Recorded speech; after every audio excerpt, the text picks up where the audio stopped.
Sorry I had to blow you off on Easter. I was dead. You did not want to be near me. They're not doing much damage. The other I always see them. I always walk up and stuff. Yeah, they're cute. They go right by my house. Yeah, thank you. But my cat doesn't go outside, so we don't have to worry about her. Yeah. So, I'm sorry guys. You got it. Or about as far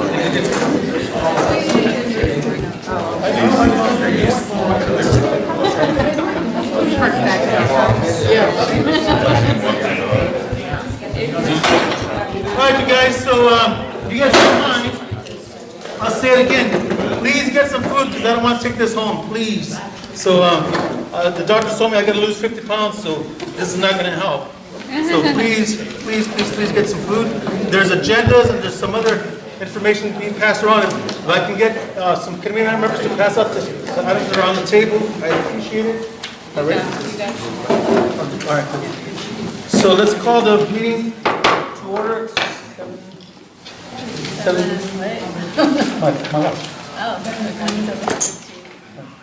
All right, so we got a lot of stuff to go over, but we got a couple of special guests that are going to present to us tonight. So we'll start off with we'll just go on to these. Okay, so one of our committee members had something to say. So let me start off with public safety first. If you guys have noticed recently, we've had a lot more coyote sightings in the community. So it's spring, and I wonder why it's spring. So in my communication with animal services, the moms have all popped their bellies and all the pups are running around with them now, and so they're looking for food, they're hungry. So the mom will dispatch the young ones to go out and hunt. So because they're not used to the population, you're going to see them in the neighborhood a lot more. So bring your dogs, bring your cats in at night. Don't leave chickens or anything else outside because they will come to your house. And then what we've been told is, if you see coyotes in your yard, do me a favor, don't make friends with them. I know you want to, and I know you care for them, but make sure you get some trash cans or some pots and just bang them so we can scare them away. I think last night, Francis, was it you? Yeah. Okay, that said that he had 3 or 4 coyotes in front of you? 4. So the thing is, they're coming into the neighborhood a lot more, so we got to scare them back up to the hills where it's safer for them. Unfortunately, when they're down here in our areas, in our neighborhoods, they get run over by cars or dogs will attack them. Then Nora just had to take one to, what'd you take it to? California Wildlife Center. To California Wildlife Center a month ago or 2 months ago to get healed because he'd gotten injured. So again, it falls on future to take care of them when they do get injured. So please, if you see them, get a trash can, get a pot, get whatever you have to do to scare them out of the air because you don't want them hanging around. You want them up and safe up in the park. Really quick, right? They strongly urge me to never do that. What, to bang on pots? No, to rescue with like. Oh, I know. I know, well, But thank you for They it. strongly said you should never do that. We will not assist you in rescuing. But if you can bring them, we'll accept them. That's Yeah. like, okay. and most of us are animal lovers, so you know what we're gonna do, so. And the thing is, you can't take it to the animal shelter here, because if you take it to a city shelter, the first thing is to, so, that's a well-known fact, so they won't make any effort to heal. This one was healed and returned to the community, right? Yes. You did a great job. What's that? You did a great job. She did a great job, yeah. But yeah, don't do it. The one with the broken, the hurt foot that people have been posting about, I saw him once, and I haven't seen him again. I did call the California Wildlife Center, and again, they told me do not try to corral them or catch them. But if you can, you can bring them here. But I haven't seen him again. So another neighbor saw him trying to cross Monterey Road a couple weeks ago. And I was just like, I hope he doesn't try to cross Monterey Road. But, if anybody sees him, if you can take a picture and send it to me, I will send it to them. And if I can't, I will catch him. Okay, so give me your email. How do you catch it? Luckily, the one that we had in our yard was so sick, she didn't care. Had another neighbor come and he just basically like put all these towels around her arms in case she bit. She wouldn't punch or anything. And she was so weak, she didn't even care. This one, not so much. He's not aggressive. I was able to get pretty close to him, and he wouldn't run away.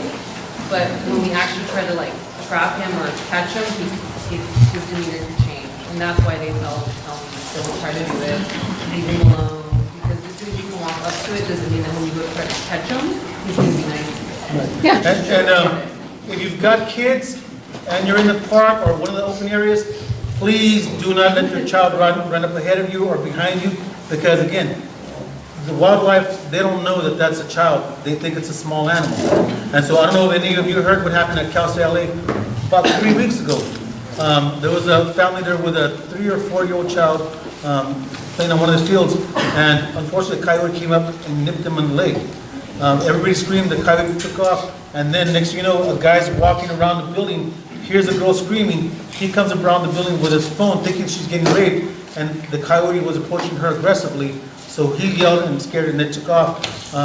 Cal State Police showed up 20 minutes later, saw a coyote and emptied their weapon trying to hit it.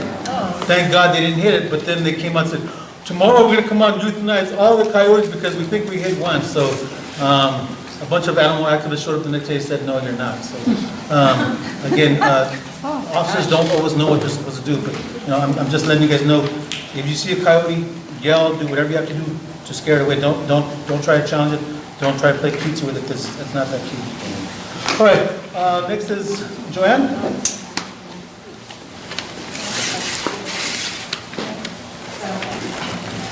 So I just have, sorry. Sorry. Yeah, okay. So I never attended one of these meetings before. Thank you for allowing me to speak. And basically, all I wanted to say was just more of a question. And you are? You've heard about this issue before. My name is Joanne Nuko. I am concerned, interested in the ongoing months and months of filming that have been going on East Avenue 39 and also intermittently on the Flat Top. I was at the very beginning of filming, which was in February of this year, receiving notices from Film LA, just the regular notice of filming, which was describing the dates and the times of shooting and exactly what sort of activities would be going on. The past 2 film shoots, which have been happening this month, I've received no such notice at all. So it seems that somehow there's been a drop-off in notification process, which I've tried myself to reach out to Film LA. They haven't been super responsive about dealing with their lack of notification process. In addition to that, my house happens to is alongside the very bottom of Flat Top Hill, which is on Avenue 39 in Brooklyn. And one morning in February, the film crew appeared. It was a Sunday morning. They poured gravel all over the back of that land, like behind several of our homes, and they just created an impromptu parking lot. I, along with Roy, sort of tried to follow up and figure out like who issues a permit for a kind of impromptu parking lot, how long is this going to be up there, what is this made of, what's the impact on, you know, the plants or the animals that live on this hill. There was kind of no information, no reliable information given, and there was no notice about that activity behind the homes at all.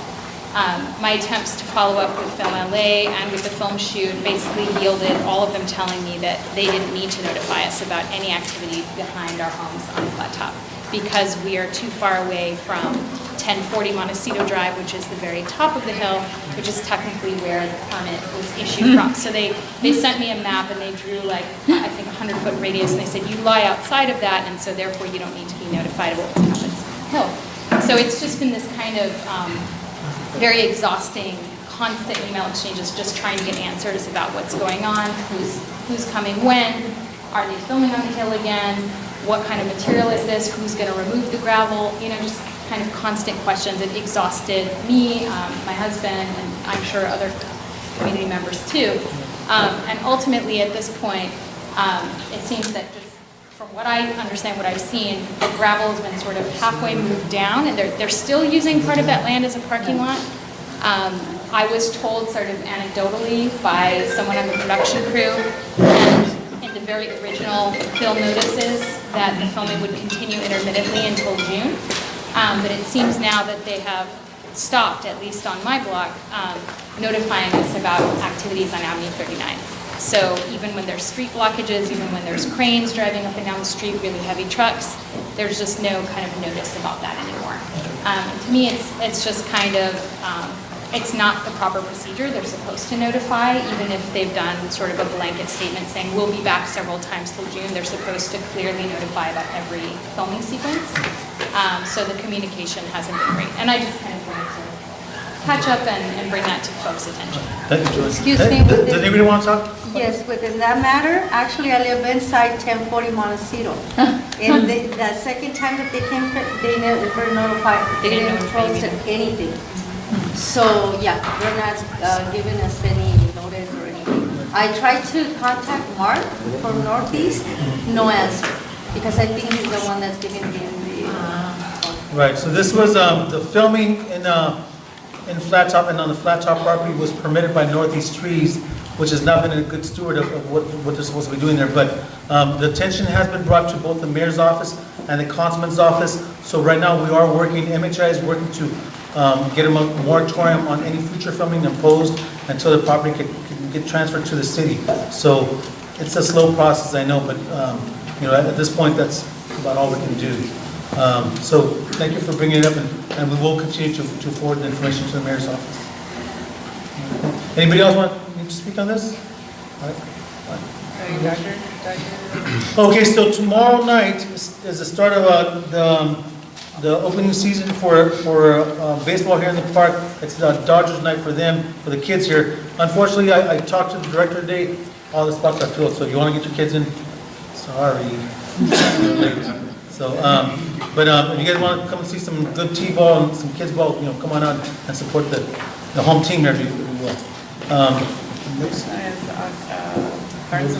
Rose or Chris? Roy. Yes. Yeah, I'm here. All right. I can talk to this. Okay, so this is Chris Sobek. He's one of our community members, and Chris is hosting this year's MHIA Gardens of Montecito. It's an event that we hold every year. It's one of our most popular events. Go ahead, Chris. Yeah, hi everyone, good evening. It's this Saturday from 11 a.m. to 4 p.m. is the garden tour. We have maps here and tickets. You tour the gardens from those hours. After 4, you congregate at my place on Latrobe Street. While I'm here, we have a social. We give out some awards, have some fun for a couple hours after that. It's a great fundraiser for Montecito Heights Improvement Association. Tickets are $5. You can get or 4. Gosh, I can't remember now. Or you can get a book of 5 for $15. Have some here if you're interested. You can buy these the day of the event too. So in order to get a map, is everyone here on Nextdoor on the web? Okay, I'm going to post tonight again. There's certain places you can just pick these up tomorrow and then buy your tickets then if you don't want to do it tonight. And again, Saturday, April 21st, 11 to 4, and then the after party from 4 to 6. And were you guys going to give away any clippings or have a gardening demo like last year? Unfortunately, we usually have Armstrongs come to do a gardening demo. We don't have that this year. We have a little thing we're going to do to kind of make up for that. So it'll be fun. So. And if you guys want to see some beautiful gardens, like I said, make sure you come out and take a tour. We all end up at Chris's house, and if anybody's ever been to Chris's house, if you see his garden, you're gonna want him to adopt you. I've asked him to adopt me for the last 5 years. There's drinks and food as well, so that's a nice thing to come. It's a lot of fun. It's a great event. It's a good time. What's that? A check. We'll probably can we do the Montecito Heights? Yeah, right now, I prefer not to take checks right now, but I mean, if you have to write a check, Martha? No, that's me. All right. Could you get cash so that I can also come and you get cash? That would be good. Probably, it sounds like the checks. Boys and Girls Club Valley. Okay, so the next item on the agenda is the Boys and Girls Club. I was approached by the Boys and Girls Club of Lincoln Heights. I don't know if you guys are familiar, they have a pretty good summer program for all the kids in the area, and they pick up kids from every elementary and junior high school in the area. Started from El Sereno to Lincoln Heights, all the way over to Glassell Park, Cypress Park, Eagle Rock, and all the way through El Sereno. So they've done a really good job. Unfortunately, one of their vans was wrecked. So they asked me a couple of weeks ago, they said, if you know anybody in the, I guess, I was going to say escort service, that's not what I meant. I meant the limousine service or the movie industry that has vans that would like to donate one, or if you guys know, I said we can donate one. They're looking for a van desperate to help pick up the kids from the school. They do this all throughout the summer and school year, so they're desperately looking for something. Also, if you guys know any kids that are lifeguard certified, they're looking for lifeguards too. They can reinstate their spring program for the summer. So again, make sure you have in contact the Boys and Girls Club of Lincoln Heights, Los Angeles Lincoln Heights. They're right on Pasadena Avenue. They've got some great programs for kids there. I'm here just stepping in just at the right time, I guess. I'm Lance Holliday from the Los Angeles Boys and Girls Club of what Roy is talking about. And as he mentioned, I'm kind of just stepping in, coming from our Boys and Girls Club, and we are looking for those type of support mechanisms to help our program as far as transportation. We have a great indoor pool, and we're looking to have that type of support, and I'm honored to have been invited and kind of stepping in at the right time. Thank you. All right. And you want to give them a little bit about, give them the address and the times, please? Well, we are located on 2635 Pasadena Avenue, and that's right in Lincoln Heights. And we have several programs. The pillars of our programs are life skills, college readiness, educational support as far as our learning program. I've got a gentleman here, Max comes to our club. His dad's right there in the front row there. We do transportation and pick up kids from 22 different schools around the greater Highland Park, Lincoln Heights, Montecito Heights area. And we're really able to provide a place for kids to come to after school so that they do have a safe place to come to. And I'm charged with trying to make them great citizens of this community and the world. So I'm honored to thank you, Roy. You want to give them the phone number to the center? It is 323-221-9111. And we're at the, I will say, the Cinco Puntos intersection right there in Lincoln Heights. And it's been there since 1955. So it is a great location. We had the honor of representing the Peace March for the community, and that was recently done, and that really brought a number of people to the community in that regard as well. So I'm the program director. I consider myself like the quarterback of the club, trying to bring different entities to the club to help support the kids that I'm charged with. Thank you, Lance. Thank you. And next is, also, we've got a new approach on cleanup in the park. So we've got a great organization that contacted me recently, Ellie Works. And so Natanya and her group here to talk to us about this. And please pay attention to this, because this is something we're gonna try to incorporate throughout the summer, and into the fall, because I think this is a great way to get our parks clean and get some exercise in at the same time. It's all yours. So thank you so much for letting us speak a little bit about what we're trying to do. I'm not really going to be in charge of this. Tyler will be, so he's going to talk in a minute. But I do want to let you know about what our agency is and what we do for the city of Los Angeles. We are a nonprofit that actually accelerates the power of other nonprofits on the most pressing issues of Los Angeles. So environment, homelessness, we actually bring some holiday volunteers to Boys and Girls Club and try to build their capacity. And we partner with you quite a bit. So we also partner with LA Kitchen, Audubon Center at Debs Park. We do a lot of work with them. We work with nonprofits throughout Los Angeles. And we do them we work with them in different capacities. And you have a little card that indicates all the capacities that we work with nonprofits and how we engage volunteers to support the nonprofits of Los Angeles. The one piece that we're talking about today is our Signature Project program, and that's what we're actually proposing to do at Debs Park with this opportunity. And a Signature Project is an ongoing project that community members can volunteer for. They're led by a trained volunteer that LA Works trains that is passionate about the issue, and it's really the community that takes over, but we kind of organize and create the opportunity for it. So I'm going to let Tyler talk a little bit about what the opportunity we're hoping to launch around June at Debs Park. Hi everybody, thank you, Donna. Thank you for the chance to speak here today.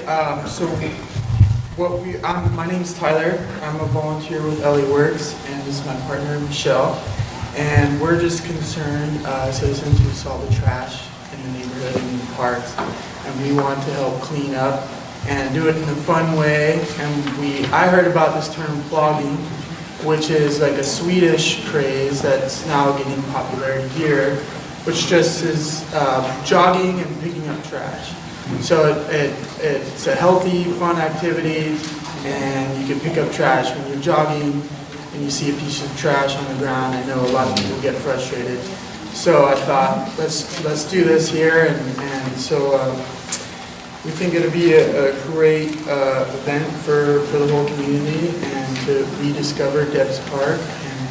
We want to talk with the Improvement Association to see what routes we could plan out, and a start point and end point, possibly being Sycamore Grove Park.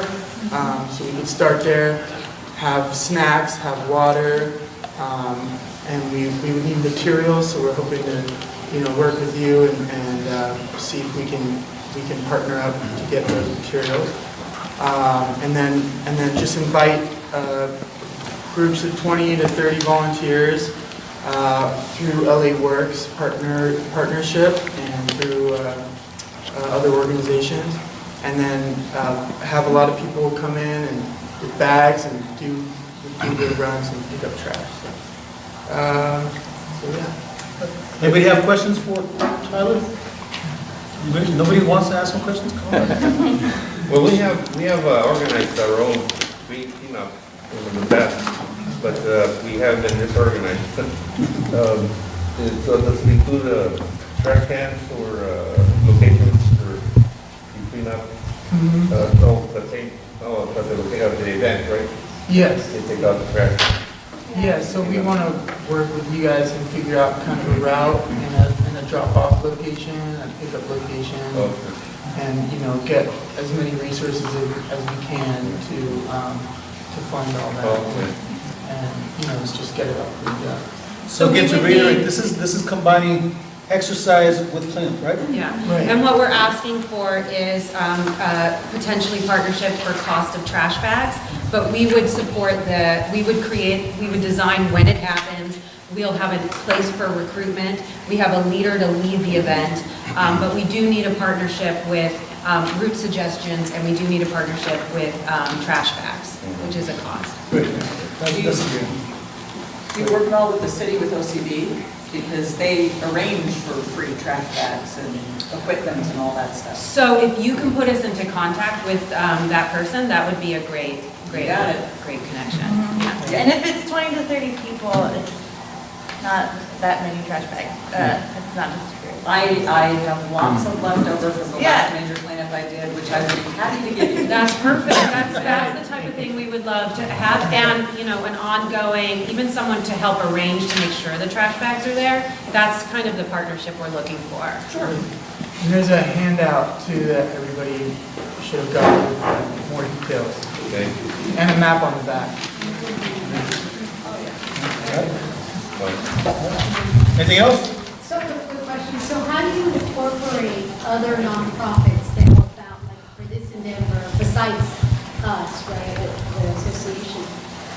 Other nonprofits to help out with this event, to try to keep it ongoing? Do you like go into like, I don't know, what is it, the Green Corps? Actually, that's kind of the beauty of our program, is with the signature projects, they start to run themselves. So once we put a lot of energy and effort into recruiting around that first launch day, volunteers just know to come back because it's at a regular time and at a regular session. So that's why they're called signature projects. So in terms of partnering with other nonprofits have different needs, so we work with them very differently. Thank you. Yeah, thank you. Thank you, guys. Okay, thank you. All right, so you guys are going to be meeting with the Devs Park Advisory Board after this too, right? Next week, we'll be meeting with them to also be on board to see what kind of support, because we want this to be about what the community wants to do too, so that's what, yeah, so we'll be doing that. But then I think we'll loop back around with you, Roy, about, you know, now that we've said it, what your board wants to support us doing. So. Okay, sounds good. We'll support you as much as we can. All right, and then we can also rely on the councilman's office to bring us the containers. That would be fabulous. All right, so next on the agenda is in support of Lincoln Heights. So let me give you a little bit of history of this issue that's going on. I know you've all heard about the mayor's initiative to build homeless shelters, and they've passed their law two laws this week saying that they want to expedite these developments with little oversight, and then that they're not going to require parking. Well, in some instances, that implementation may work. I don't suppose it's going to work in all. So if you don't mind for this, because I do want to participate in this discussion. As president, I'm going to, in fairness, I'm going to hand over the gavel to Mayor Garcia here, so she'll take over my spot, and I'll step aside. So I do want to participate in this participation. All right. So I'm going to have Scott come up here and talk.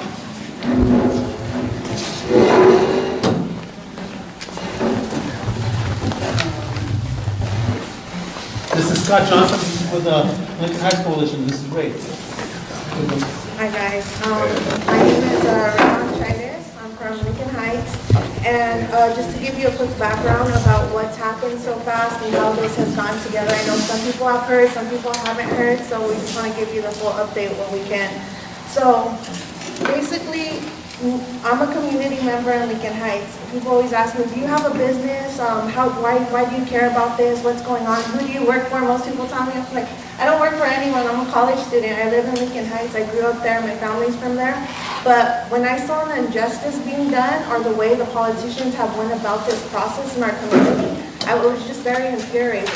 And I know a lot of people in our community always don't want to stand up, because sometimes there is retaliation, or things do happen, and I know small business owners there may not always want to come up and say, you know what, we could do something about this. I know they're angry. Our last meeting, our neighborhood council meeting, we had like 300 people there, 150 to 104. So it is a concern, but as far as getting organized and having support of communities around us, that would really help us out.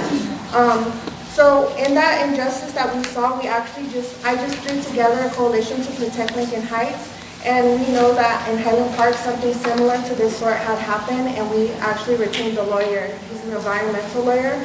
And the reason why we're upset, we're not being NIMBYs where we say we don't want to help the community. It's just when there's unfair displacement, we have 5, And I have brought little maps, so afterwards, if you want to grab it, they put on 5 developments in a 6-block radius, right in the center of Lincoln Heights. And I know everyone that's here right now loves their community, and they love having control or some ownership of it, where you just want to be aware of what's happening. But if the city council were to come in and your CD1 were to come in and say, hey, you know what, we're going to put these here, doesn't matter what you say, you could tell us what the paint color is going to look like, you could tell us what is going to happen with the building or how it fits into you, but you know what, you have no choice regarding to build these. Lincoln Heights is a big area, and we just wish that we would have had some kind of consideration, like, hey, maybe let's integrate one. Because whether they are homeless or whether it is gentrification and it is market rate value, they still haven't told us. This started in December and January. We're all the way in April, and they have gave us nothing. They came to a meeting that we were supposed to be able to get feedback. We asked them many questions. All they said, oh, we don't have funds yet. We don't know where it's coming from yet. We don't know this, we don't know that. So it's kind of frustrating when your own council members are passing laws and waiting time and taking the time to do this. So as a community, we're just trying to get some recognition, a little bit of a voice here for them to listen to us. Cedillo has not came to our neighborhood council meetings many times. When he finally did create his own, he came up there. He didn't answer any of our questions. He just said, I'm from the homeless. He made himself a homeless advocate, give people dignity and respect. On Univision, he called us liars. He said that he blackmailed us in a way where he put us as the bad guys, and now no news stations want to listen to us, no radio stations want to listen to us. We're considered the biggest NIMBYs in Lincoln Heights, and I just want to come to the community, other communities next to us, whether it's Glassville Park, El Sereno, Boyle Heights, Montecito Heights, and just let you guys know that we need your support as far as being the underdogs. And as buildings construct, you see the other side of the river in downtown, everything's packed. They're coming this way. They're coming this way. We just want a chance to be able to say, you know what, let us decide how we're going to integrate this into our community. Let us know where we're going to put it. Because if you see CD1, we have the most supportive housing in the area, and we should be able to know, just to have answers. And what we're doing is, with this lawsuit, yes, we'll stop them, but we're hoping that they will not want us to go through with this lawsuit. We're hoping that someone will come to the table and say, hey, what can we do? Let's find a situation. And that's what I thank Roy and you guys for listening to us and making this petition to help us out and get someone here where you guys kind of see, like, you know what, it's not fair. The community still exists in some areas, although we may not be like Super City, but we want to keep our communities together. So, Squire, if you want to add in. Yeah. Hello, everybody. My name is Scott Johnson. Radon and I are Lincoln Heights product. She's a Lincoln High School graduate. I'm a Lincoln High School graduate from some time back in 1984. Roy here, I want to say Roy and I know each other from even further back, you know, when maybe we were about this high, okay? This issue here is about ethics, and it's about your money. You who are property owners here in this community were taxed as part of Measure HHH to be used to find a solution and to build supported housing and permanent housing for the homeless in the city of Los Angeles. This scheme, and I will use the word scheme, will barely help the homeless and provide permanent supported housing. This scheme here, Mr. Cedillo sat down with the CAO, the Chief Administrative Officer, and changed the intent of what Measure HHH money could be used for after you voted for it. So instead of having 5 big units of supposed permanent supported housing for the homeless, now we get a mixed-use development and market rate housing with maybe some units set aside for the at-risk population out there who are living on the streets. So more than anything else, it's that we in Lincoln Heights are on the line here of telling City Hall and Mayor Garcetti and Gil Cedillo and the other members of the City Council, you went to the voters of the City of Los Angeles and you asked for this money. You said you needed to get another $50 to $100 more of assessment on the property taxes citywide to combat this issue. But in the end here, and it's happened too many times. How many of us remember Antonio Kennedy got us garbage tax, right? For more officers, okay? Once the initiative is voted upon, then the language changes. And if we don't make it stand in Lincoln Heights, it can be Lincoln Heights today, be your community tomorrow, it can be Highland Park after, Eagle Rock, and citywide. So not only is it an issue of fairness, and giving the stakeholders an opportunity to say, hey, sit down with us and let's determine what the best course of remedy is for the homeless issue in our community, and we are more than willing to set up that workshop and work among ourselves to identify what are the best remedies to help us in our given location. But it's also the opportunity to say, look, stick to what you sold to taxpayers. You said there's a homeless crisis, stick to the homeless crisis, and use that money for the homeless crisis.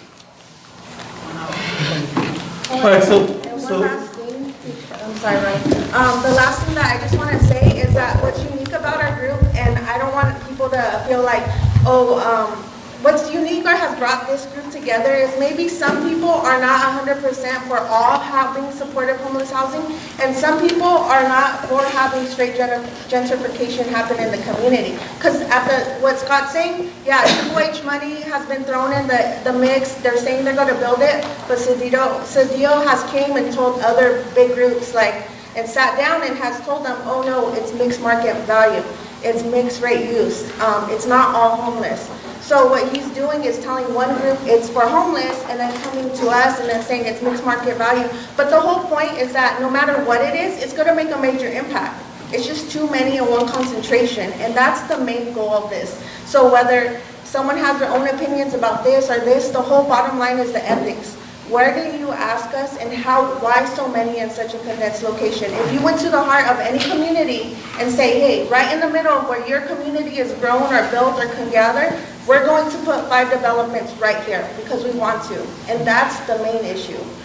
So go ahead, Roy. I'm sorry, thank you. So last month, or rather February, the Montecito Heights Improvement Association voted or elected to support Lincoln Heights. Our stance is this, is that the change to the complexion of a community should not come from the impetus for that should not come from developers who are in for a profit. It should come from within the community. I don't mind the complexion of a community changing if it's for the benefit of a community. Unfortunately, the implementation of these 5 homeless shelters are right behind the commercial corridor on North Broadway. So if you own the shop or retail store on North Broadway, how do you think that would affect your shopping and your customers? Of course it's going to impact the businesses there. They can't help but impact them. On top of the fact that they're not providing parking, somehow they're assuming that no homeless people own cars, and we all know that's not true because we see them living in their cars all the time. So without providing parking, again, the stores suffer because they lose the parking. At the same time, the homeless have no places to park their cars. So they're gonna radiate out towards the community.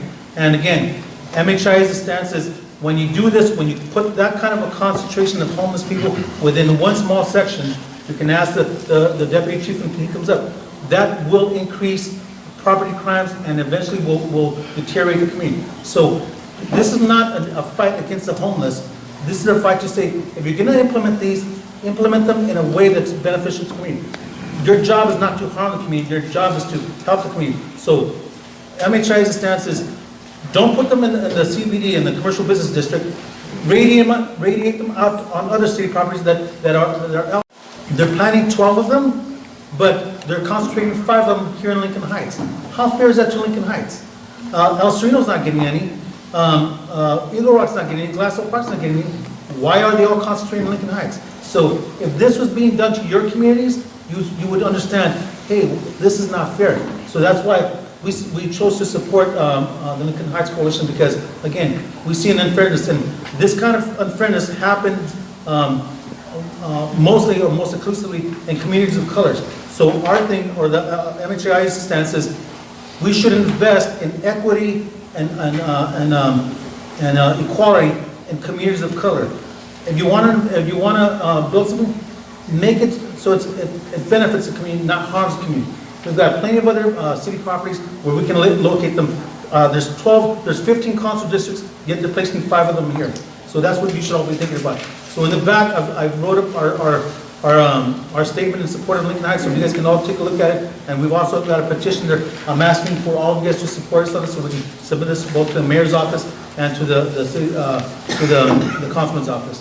And we also have a webpage, www.coalitiontoprotectlh.com. So if you want to go in there, there's a detailed timeline about, all the information, how they submitted to our neighborhood council only 12 hours before they passed the bill. They submitted an email to our neighborhood council at 2 the afternoon. The next morning, it was over. So, how often can the neighborhood council get together and really oppose something? And to this day, they said they're doing it. They chose the developer. They wrote an E&A agreement, and they said for sure we're working with them, but they have no plan at all. They haven't wrote what it is, where the funds are coming from, what the percentage of house. So there's something very fishy going on about the whole situation, to be honest. So that's where the lawyer comes in. So if you guys have, also you can follow us on Facebook. We have a coalition to protect LincolnHeights.com. It's a bigger platform. It does have a lot of members, and people have their opinions. Don't let that scare you off. Just know that when we have our meetings, and I post them on there. And if you guys ever have anything to message me, you can message me through Facebook, and it's in there. I'm the admin, Ray Chidas. So if you just want to send me an email, ask me questions, you want more information, our lawyer, any of the history, just let me know. I know we don't have a lot of time, so the flyers are here for you guys to grab. All right. Thank you. All right, so our board member, Cindy Lynch, would like to say a word, if you guys don't mind. Okay. I'm going to interject something in the agenda here. Go ahead, Cindy. Just real briefly, for those of you who haven't met me before, I'm Cindy Lynch, and I'm with the Arroyo Seco Neighborhood Council. I'm one of your elected Montecito Heights reps. Unfortunately, the other rep that you elected from Montecito Heights, James Palarana, has now resigned. He's not able to continue any further, so we no longer have a chairman for our Montecito Heights Local Issues Committee. I do anticipate that the president will be directing either me or Stephen Austin, who's also here, to take over that role. But it also means that we now have an availability on the ASNC board. So if anybody would like to become an ASNC board member, please either let me know or just go to our website at asnc.us. And there's a form there, and you can fill it out, and they will be delighted to consider you. And just want to let you know the vacancy is there. We're definitely looking for a new Montecito Heights rep. Thank you. All right, so now we're going to move to our special. Yeah, I just want to, if I can just finish up real quick. I just want to thank you, Roy, for this opportunity, and as a longtime friend, I have to do this, Roy. Oh, no. Happy birthday. Oh, no.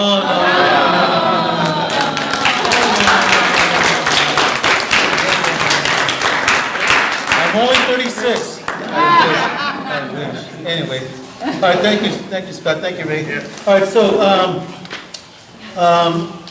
for those of you who have not heard yet, and I'm sure this is why most of you get here, it was announced earlier this year that the chief of LPD, Chief Beck, will be stepping down, what is it, May, June? And so as part of that, we've got some good contenders in there.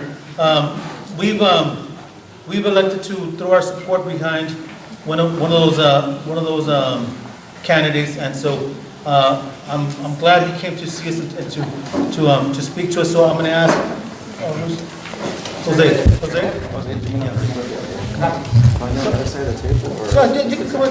So my name's Jose Marquez, and I've lived in Montecito Heights for about 18 years.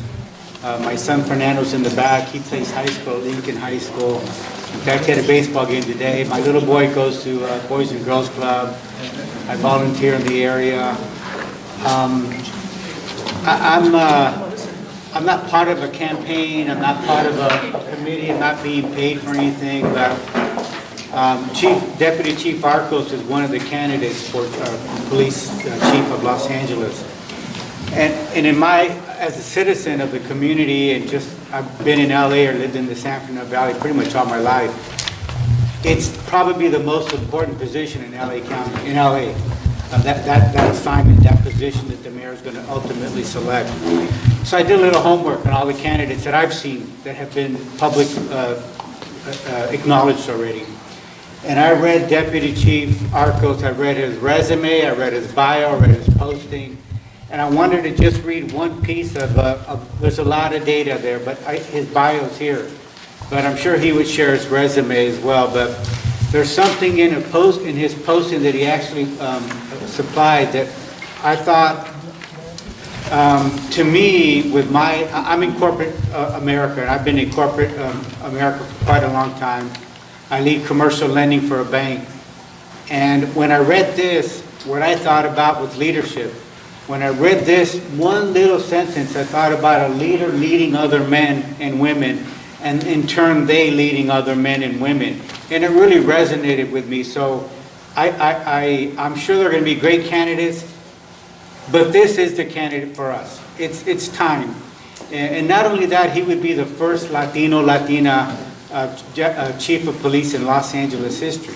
That is shocking because everyone talks about having folks that mirror our community, and we don't do that. So that in itself is just, it's kind of mind-blowing, but be that as it may, this is the sentence of all the things that I read that really jumped out at me. These are his words. I didn't write that. These are his words. I have been able to effectively provide professional judgment, opinion, and recommendations persuasively and assertively. But I am also able to engage in true dialogue and understand there are times when many others may provide a more strategic recommendation or facts that may necessitate a changing course or mind. So that tells me that that's a person that is willing to listen and take a step back and say, you know what, that's a better way of doing that. When I think about that, and when I'm having corporate meetings and someone at a junior level might tell me something, I listen to it. And if it works, I go with it. And so when I hear that about a man at his position, at his level, as a deputy chief now, with that kind of a disposition, I just love that. So I'm going to let Deputy Chief introduce his background and everything else, and he's open for Q&A. And I just want to do a small introduction for him. Thank you. And he's got my complete support. Thank you. Thank you. Chief, welcome to MHIA. Thank you. Well, good evening, and thank you for that, Jose. I didn't know he was going to do that, and I didn't know he was going to read that portion, but thank you so much for doing that. We mean to embarrass you. Yeah, I'll take it. So it's really nice to be here, and thank you all for coming out. It's a beautiful evening. It's a little chilly, and as I was pulling up, I saw just how busy the park was, and to see all the kids coming out to play ball with their families, and I was reminded. I went to Marshall High School. I know Jose's son's from Lincoln High School, but I used to play Marshall baseball, and we used to play Belmont at Montecito Park here. I grew up in Atwater. You guys know Fletcher and Larga. So I'm a local boy. I was born in San Antonio, Texas, but my mom moved us to Los Angeles when I was 9 years old. So I call Los Angeles my home, and I call the Los Angeles Police Department an honor to be part of this profession. So before I just talk a little bit about myself and my career, I just really want to take another opportunity to thank all of you from the communities that are out here, whether you're part of the association or the councils, or you're part of a nonprofit, and the Boys and Girls Club. Really watching everything in action just reminds me of just how beautiful it is to live in this city, and the activism about building better communities. And that's what you're all doing here tonight, building a better community, being a voice and being engaged in your community, and that's how it happens. So really, from the police department aspect of this, it's easier for us to work with communities that are engaged than those that are just not working together and divisive. So on behalf of my department, thank you very much for doing that. It's really great to watch everybody working tonight. And happy birthday. I'm embarrassed you're back here. So also I'll just take a quick minute to introduce Lieutenant Ryan Whiteman, who's back there. He's the officer in charge of the gang impact team from Hollenbeck area. He's doing amazing things.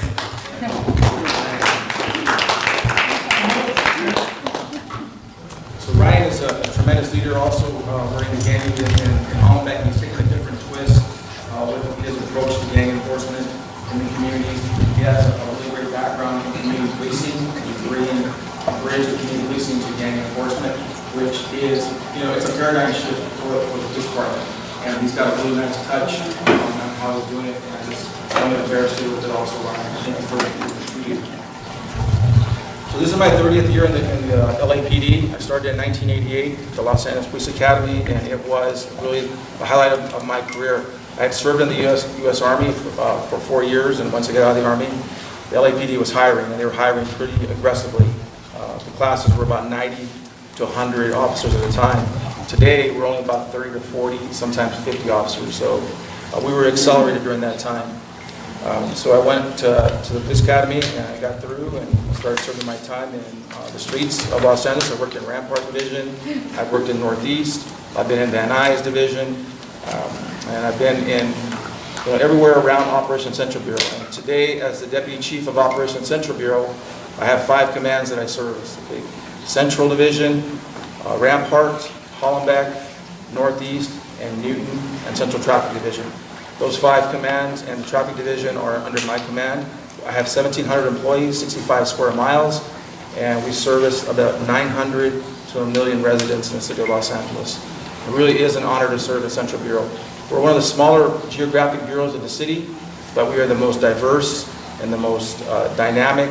Everything that's happening in the world comes into downtown Los Angeles. No matter what the position is, it comes to downtown Los Angeles. And I truly have the honor to work with all the different groups, no matter what their position, no matter what their politics, no matter what their issues. For us, it's about facilitation. Facilitation and expression of First Amendment rights, and that's what we really do.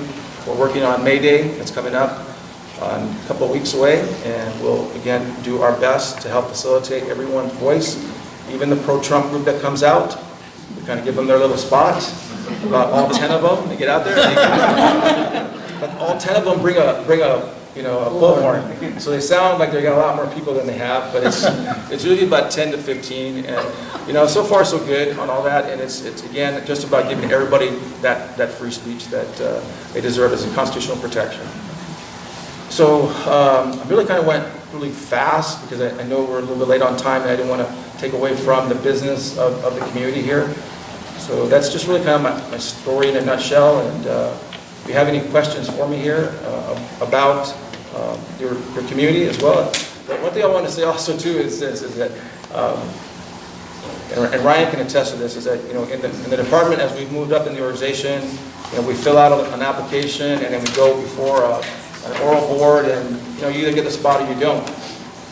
This application process with the Chief of Police in the city of Los Angeles has been something that is number one, a tremendous opportunity and an honor just to be part of. So people that reach out to me and call me and contact me and want to know different issues, we call it a campaign on an election. It's not a campaign, and it's not an election. It's a process. It's a process, and it's something that I'm proud to be part of because I'm a member of this police department, and I feel that I can still make a tremendous difference if I were chosen to be the Chief of Police. So that was kind of like my little disclaimer about election and campaigns. Certainly separate. Yes, sir. 2 questions, but one's very easy. First one is, how unusual is it for the mayor to select someone to become, the chief from within the ranks of the LAPD? How unusual is it? Well, in my 30-year history, I've seen it happen twice. First, it was with Willie Williams, and then it was with Bill Bratton. And so it's not, everything is about timing. It's about timing, it's about fit. Right now, the department, I believe we're in a really great place. I think Chief Beck has done a lot of great things for the department, and there's certainly more things that we can do. But the department, in my position here, I don't see us in crisis at all as an organization. We have lots of work to do. We still have lots of work to do with our communities about building trust, building police legitimacy in our communities. But it's not, I don't see him going outside on this one. I think that we have really great candidates internally that are in the process, but it really is up to the mayor. It's his decision when he decides on who he's going to select as his next Chief of Police. And the real easy one is, I graduated from John Marshall too. I'm curious, what year did you graduate? 1979. So you know what a barrister, is, right? That's what happens all the time. People goes, what's a barrister? You have to go to Marshall. It's a lawyer. It's a lawyer, right? So, but I was there at the time. I never was in one of the buildings because the Sylmar earthquake had knocked down the beautiful building and had to do a lot of renovation and retrofitting. So for the entire 3 years I was at Marshall, I was in the bungalows for 3 years. So I'm sorry. It's a beautiful building, though. It's a beautiful building. Lots of it. Yes, sir. You know, one of the issues I look at here with this, with that retiring, is the fact that my thoughts were that in the past, the hiring of chief used to be a civil service process going back to Gates. And now it seems, I mean, after this whole process is over and you were to get it selected, it seems like the politics has kind of got invasive. This is my point of view. It's kind of like the politics has got invasive with headquarters.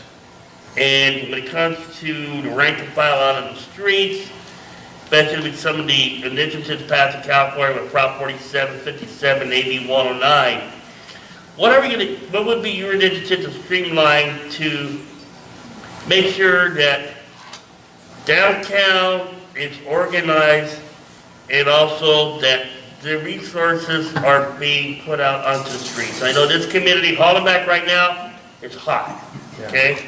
Murders are up, shootings. I mean, I grew up in Ramona Gardens and we've seen that firsthand the last couple of years.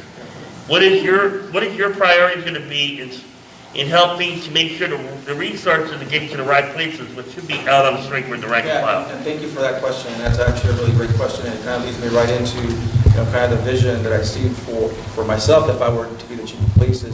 First is to continue the reforms from the consent decree that we still continue to evolve as a police department, to really work hard on trust and legitimacy.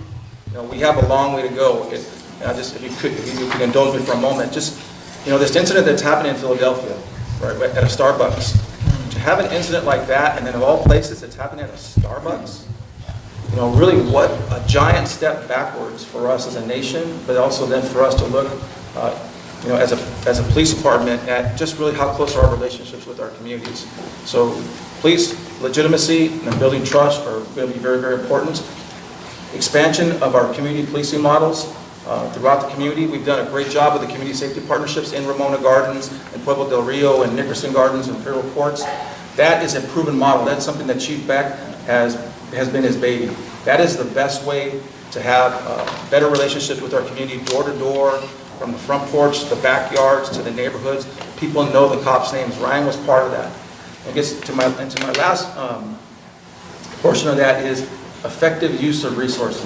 The number one issue that people talk to me about every single day is, I never see a cop in my neighborhood. I never see a black and white. Why does it take 3 or 4 months for a police detective to call me after I've had a crime, after I've been the victim of a burglary or someone broke into my car? The police, the number one service delivery model is the black and white. The black and white with police officers in the car going out and handling the call. And then that follow-up that goes to the detectives. We have become really over-specialized in many areas throughout the division for some good reasons and for some good things, but essentially we have to look back at what's important to our communities. You deserve better. You deserve better service, and the way to give you better service is to put those people back into the important priorities. Get them in the black and whites, get them out to handle calls, have the detectives there to pick up the phone and call you. I had a police officer tell me the other day, he's a police officer too, we call him. He's still kind of in his formative years of being a police officer. He got a loan up to the detectives so he can learn how to become a detective so he can take the test one day. So I was asking him how he was going. He said, "Chief, thank you so much for the opportunity, but they're taking me back. I have to go back to patrol." And he said, I'm really sorry that happened. I wish we could have kept you up there longer. You can learn a little bit more. But I know that we need police officers in black and white to go out and handle calls. He goes, "The chief, I'm not upset. I want to go back. I want to go back and get back in that car and go out and handle calls and help the community. Because here, all I've been doing is picking up the phone and calling somebody that was a victim of a crime 5 months ago." He goes, "I'm embarrassed. We got to do better, Chief." So that was really the affirmation that I needed, that I'm hearing it from my own police officers that are saying that as well. I hear it from the community all the time. We just got to dig deep and look better and reallocate, realign, re-engineer, and reshift our resources till we get back into our community, to get back into our neighborhoods, and give you what you deserve. So, thank you. Yes, sir. Yeah, I was involved with the Public Safety Committee at the Neighborhood Council in 1932. But I go back to the time that I was doing counseling or consultant work for weedy and seed program and doing some of that stuff. And one of the things that really gets to me, Chief, is politics. And I know that they say that policemen are not supposed to be political, but I find it over the years that they get very political. In other words, the guys on top give you the orders, and after a while, you're not listening to the community. And so that would be one thing that would concern me is how do you separate the politics from the public safety issue of protecting the community? But let me give you another example. Being on the neighborhood council, and we have somebody that works for the police department, there was a domestic violence situation, and we had like 10 police cars come. My neighbor and I found a dead man, and we couldn't get somebody to come and see him. Okay?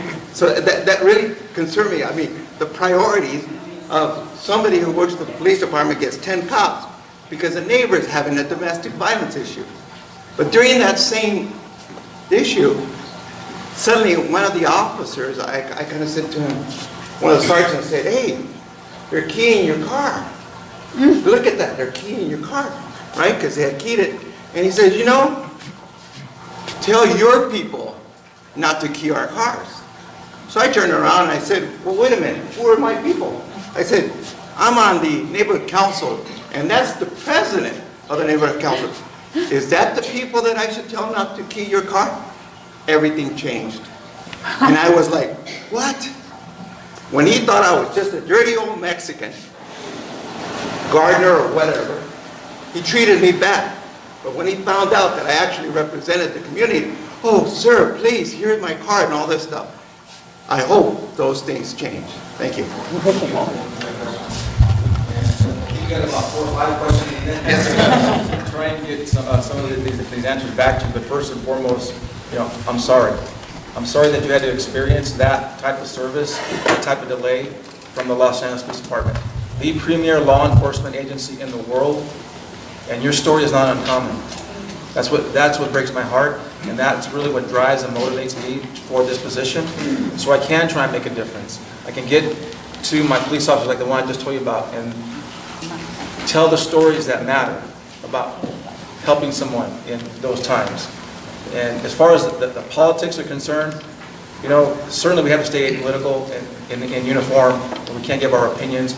Those things happen, I think, a lot less infrequently in our careers. We've gone through some really tough political corruption days as an organization. It's kind of rooted it out. But there's so many different agendas that are going on, and even just in this room and hearing everything that's happening, that's just in one room here. You think about a city that's 498 square miles with over 4 million people. There's competing interests, there's different agendas that are always going on, and the officers that are caught up in the middle of this, they do it because police officers want to be problem solvers. We're trained from square one is fix the problem. You get a call, fix the problem. And it's sometimes way beyond the capacity and the scope and the knowledge, skills, and abilities that we have to do. But officers truly want to do those things. So sometimes a lot of times we get ourselves in trouble like that. And you've seen that on the issues with homelessness. Is that we're just too much enforcement, just trying to take care of too many problems, taking away people's essentials, throwing their stuff away. So now we have 1, 2, 3 lawsuits hanging over the city of Los Angeles because for the most part, really, we're trying to be problem solvers. And instead, we got in a lot of trouble. So now, we understand, we're taking a step back. We can't be the face of homelessness. Enforcement is not the way out of homelessness, and it's a shared responsibility. Collaboratively, we have to work with all the different coalitions that are out there. And in my career, in my 30 years, and Ryan, I know in your career as well, this is the first time I've seen the momentum starting to shift and starting to change, that everybody's starting to be accountable. So I am hoping that this is going to be the change that's going to happen in the next few years, that we'll see a much better reduction, and as the mayor wants to have it, as an end to homelessness. So did I forget anything else in there? Okay, thank you. Thank you. And thanks for taking that on too. You also talked about something very important, implicit and explicit bias. And the department is really in an aggressive and assertive way going through explicit bias training. So, and it's something that we're going to continue to do. Yes, sir. What is it's an honor to have a hearing talking. And what is your position on Black Lives Matter? Do you foresee any new training for the police force in that area? So, as far as a position on Black Lives Matter, I mean, they are a very active group, and I think they've gotten a lot of momentum, not just in the Southern California chapter, but across the nation. And they bring up important issues. So, this position of Black Lives Matter and Stop the Spying Coalition, there's a number of different groups, Youth Justice Coalition, that come to the Police Commission on Tuesdays. And it's another voice, right? It's another voice, and we can't be deaf to it. We have to listen. You know, again, it's okay to have differences of opinion and to have, you know, your position and your philosophy on how you see social injustices and criminal justice reforms and how they should come along.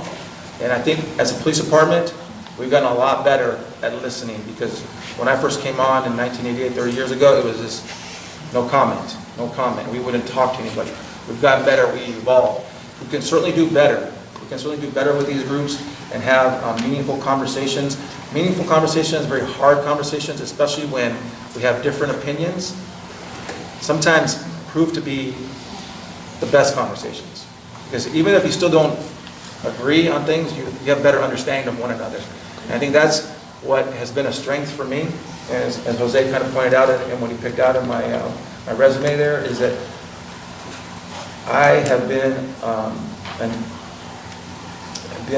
successful by just being a good listener and challenging my own positions on things.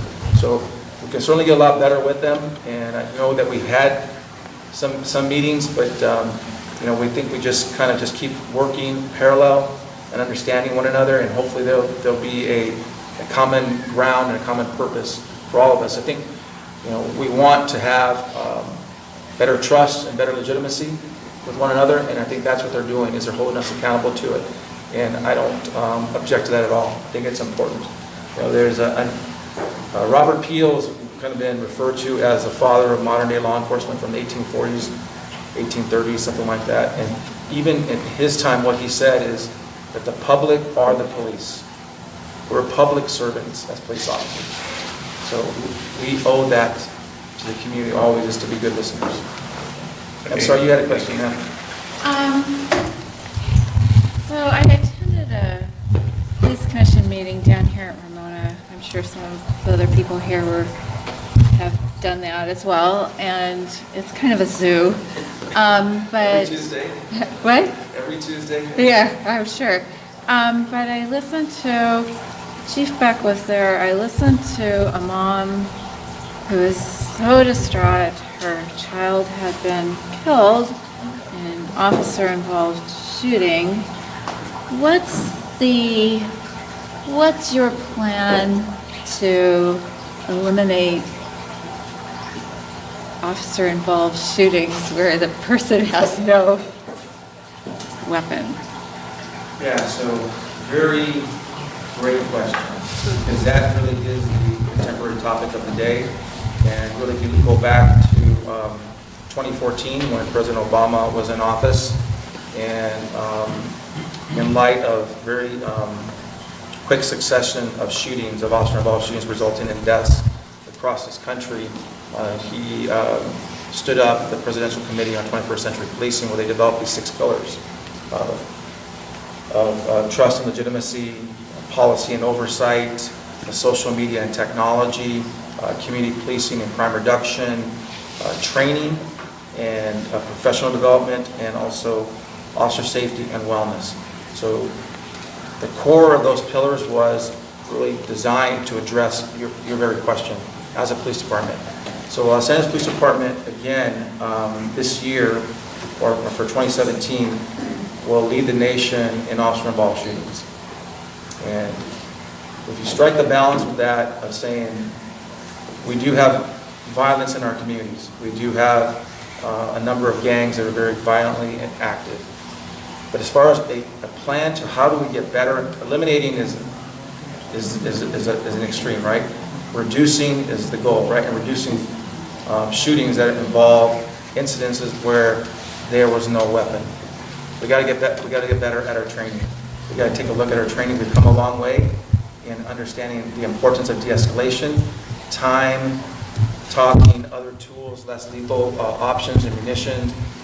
Our officers not placing themselves in really bad positions and tactics that really kind of precipitate a shooting. So the officers need to be trained. The officers need to have training, and we got to keep putting that into place. We have to look at policy. If our policy is not right, then we need to make revisions to our policy, or we have to refine the policy. If our training is not enough, then we got to give them more training. We got to get better focus training on the things that we keep seeing that we're having these issues. We're making mistakes. But lastly, and I hope this can answer the question, is accountability. You know, if we're having not a policy shooting, that's what we have to say it is. It's not a policy shooting, and we have to hold their officers accountable to the actions that precipitated the shooting. So, a lot of work, but it can be done. Yes, ma'am. Just a kind of a follow-up on that, I've been reading a lot lately about basically officer fear and also sources of training. I'm just curious, do you have outside vendors, or what is the source of your training and what's the philosophy behind it? That's really the area of concern, because if it's all the warrior mentality and the militarization and all of that, then obviously it doesn't help if they have lots more training to just get more militant. Yeah, I would think that the shift has come to be much more, patience, listening, time. The training that we give is all predominantly internal training. We have a very robust training division, and from the academy on to in-service training. But the police department, which we have done in the last couple of decades, is we have looked outside of our own police department, look at best practices across the nation to see what's going on with, especially with de-escalation. Other agencies call it something else. They call it maybe ICAT, something like that. But the LAPD has adopted something called de-escalation training. So it is definitely slowing things down, using less lethal munitions, like the beanbag or the taser or a 40mm sponge round, instead of these confrontations where we're getting too close with people with knives. So still something that needs to be done. This is a very inherently dangerous job and profession that our officers take on. At any moment, something like someone that can assault the officers just happens. So the training really is a key source to help them hopefully reduce and mitigate shootings. Yes, sir? And today we just lost 2 officers in Florida. Yes. Basically, they were assassinated eating lunch. Yep. Okay. I understand the department wants to be accountable to have the best trained officers out there, providing the best of service in a fair and equal manner. But also, too, as a society, what can we do to work us to hold people accountable? I mean, sadly, my gut instinct again is that your job is being made harder with decisions that are being made in Sacramento. AB 109, Prop 47, Prop 57. And we're seeing that, in a sense, the jobs you did 5-10 years ago, for example, the CLARE program, the Estrada Court in Ramona Gardens, started to clean up the community. Yes, they weren't perfect, but they got the job done. But on the other hand, too, now, the people that were, in a sense, causing problems in the community are the ones now that are showing back up in the community. And in a society, we believe in redemption. On the other hand, too, where are we at in terms of holding more people accountable and using tools to make sure that us as a community are not being impacted again in a repetitive manner in terms of riots and burglary raids and all that sort of stuff? I mean, are you going to be taking a bullying pulpit to maybe help to amend those Prop 47, 57, and 109? Because they are impacting your rank and file. Yeah, no, and thank you for saying that. And first off, before I talk about the bully pulpit, just to you and your neighbor, Renata? Rena. It's about that community voice and working with the legislators, to hold them accountable. We talked about not trying to become political on this. That is, the police department's role is to follow the law, and enforce the law. That's what we do. But you have a lot of passion when you're committed to certain issues. So that same passion about AB 109 and Prop 57 and 47, et cetera, that type of voice to your legislators is an important role as well. Chief Beck has done a really great job being a voice for change and legislation. The Los Angeles Police Department is looked at as the premier law enforcement agency in the world, so that position alone carries a lot of weight once he gets behind different issues, and I would continue to do the same thing. All those things that are important to keeping our officers safe, keeping our community safe. Hey, look, I've been here it's been a long night for you guys, and we're just grateful for the time, really grateful for the time and your appreciation for letting me be up here on a Thursday evening where you guys could already be home and getting warm. So just thank you again. I just want to tell you really quickly is one of the main reasons that I'm still, I think, what was your first name again? Yeah, Latana. She asked me, why are you doing this? I love this city, and I love this department, and I've been proud to wear this uniform for the last 30 years, and it gives me such great pleasure every time I get to meet people like yourselves and the people in this community and be able to make a difference, because it truly does matter when we are working together to kind of help keep our city moving forward. In spite of all the issues that are going on, this is still a pretty great city to live in. From the outside looking in, people tell me you live in LA. So not only do I live in LA, but I work for the Los Angeles Police Department, and that's a great honor. So thank you all very much for letting me have the time tonight.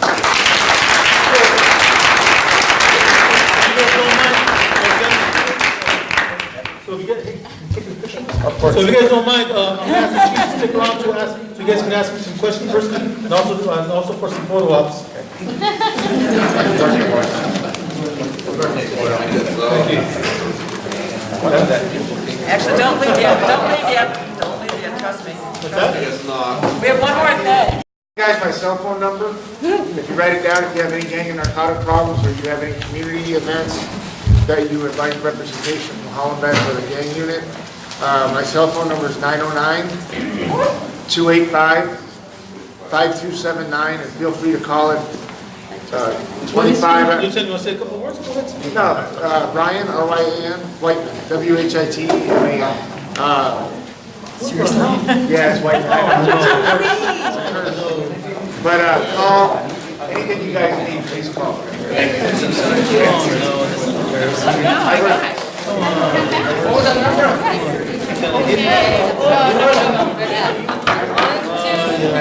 Happy birthday to you. Let's McKeel over now. Happy birthday to you. Happy birthday, dear Roy. Happy birthday to you.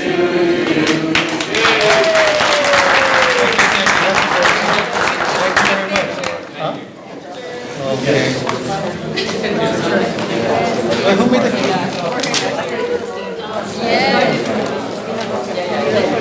Okay, you guys are not getting away without getting some of this.